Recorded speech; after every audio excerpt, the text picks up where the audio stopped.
Hi, I'm Corinne. I'm a Christian, and I do not believe that being gay is a sin. I grew up in a Christian family. I've been raised, Catholic for the first half of my life, and then we switched to Seventh-day Baptist. And I've pretty much grown up completely in the church, with me generally participating in most Christian activities, including, let's see, yeah, I was in Sabbath school or the religious education program for about as long as I can remember. I participated in several outside things in my Baptist church, including I play piano and I sing for several things, including offertory. And I also participated in, let's see, I don't even remember anymore. But my mom's now the president of our church, and my family is very involved. Whereas, on the other hand, I went off to college and suddenly became more liberal and realized that I no longer knew any more Christians who believed what I did.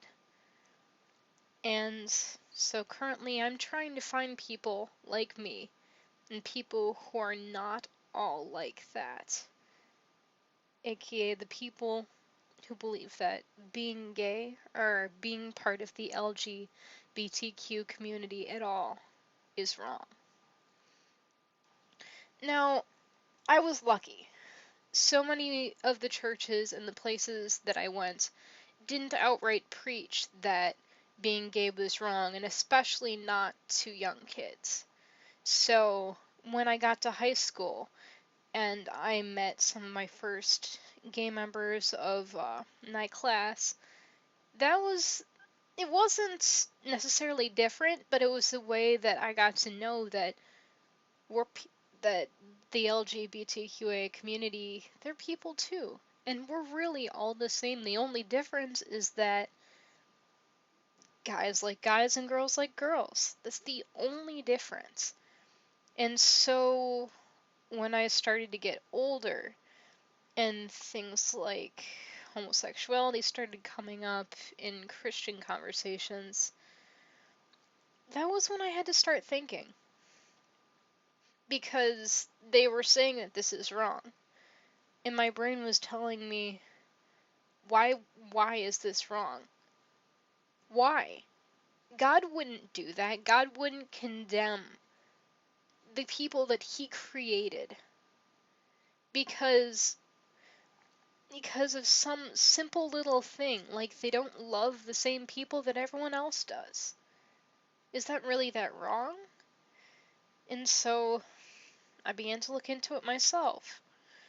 And what I came up with was actually very close to what it says on the notallikethat.org website, which is the main reason I'm doing this video. They have some wonderful, wonderful explanations as to why being gay shouldn't be considered a sin at all. And mine has to do a lot with that context. Now, Leviticus is a book that most people use as a passage to hit everyone else over the head with, oh, so being gay is wrong. Here, I'll take the Bible and slap you in the face because it says so somewhere random, completely out of context. Well, yeah, in Leviticus it also says that getting tattoos is bad and eating beef. And I see a lot of people doing both of those. So, how can we put these things together in context and make sense from them? Well, we have to look at the situation back then. See, God would know what was going on. God would know that if we didn't eat beef that was cooked well enough, probably gonna get sick and possibly die, because people back then didn't have the medical knowledge and care that we do now. Same thing with tattoos. Use an infected needle, yeah, you probably could die with that. So basically, God would know how to keep the the people back then safe and how to keep them multiplying. And that's where the Leviticus comes in. See, if it's perfectly okay, and back then it may have been, although the Bible doesn't obviously talk about it, to be in love with each other if you're the same gender. But if you try and reproduce, that can't exactly happen. It's not genetically made to be. And God obviously would want us to reproduce and to continue making the world expand, because if not, the human race very much might die out. That would be an issue. That would not be good. So it makes absolutely clear sense for me to think that God would tell people that you probably should have normal marriages because, yeah, we don't want the human population to die out. It's generally a good thing. Yeah. So, to those of you who are watching this video and who are gay, I just want to say, don't listen to those people.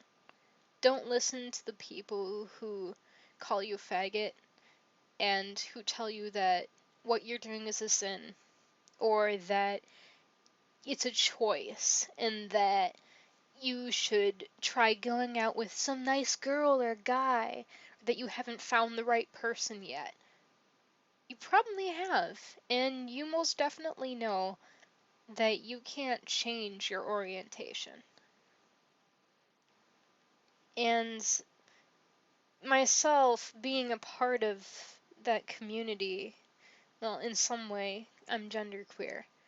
I also know that this is not something you can change from a personal experience.